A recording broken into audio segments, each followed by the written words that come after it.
Was there something that happened in your past, a specific event? Like what kind of brought about this innate interest that you have in servant leadership? Well, I could probably go back and spend all day talking about the mistakes that I've made along the way. Sure. But I think the most notable, and the one I've talked about when I talk to, actually there's two that I talk about to junior leaders as I go around. The one that I focus on the most for junior leaders is as an ensign making a mistake and not taking advantage of using the chief petty officers. And I found very early, fortunately, that it's always good to go to the chief's mess and listen to the chiefs and get good advice from them. That's a junior officer thing. But when I talk to commanding officers, to remind them to be humble, to have some humility, and to make sure that they have that self and service balance properly, I talk about probably one of the most, I would say, life-changing events for me, and it was a command position. My first command was a very successful command. Not so much because of me. I walked into a good situation. The previous commanding officer had been relieved early. The crew was looking for leadership. There were a lot of very talented people. And I think I could come in as an average leader and probably have done well. But we meshed well. I had great officers, great chiefs, and a great crew, and some great opportunities to perform.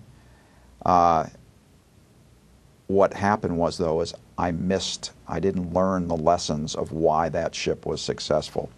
So I went to my second ship, and it was another problem ship as well. And I walked in there thinking that, personally, I can take care of this. I'm just going to set the example, I'm going to give the directives, and this is the way I want it.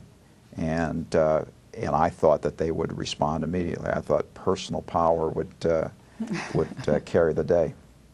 And it wasn't so much that I was using position power. I just thought, in my mind, I've got this person. I was successful in my first command. Sure. I'm going to be successful here.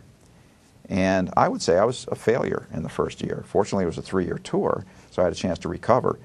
But the first year was pretty tough because I did not get the reaction I was looking for from the crew and the officers and the chiefs. And what I had forgotten, and the light did go on for me at one point, is you really have to engage all them. You have to spend time.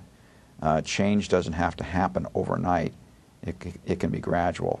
And what you need is to get the buy-in and understand that it's not you that's going to get the job done. It's the people that are going to get the job done. And you have to value them. You have to respect them. And you have to empower them to bring about change.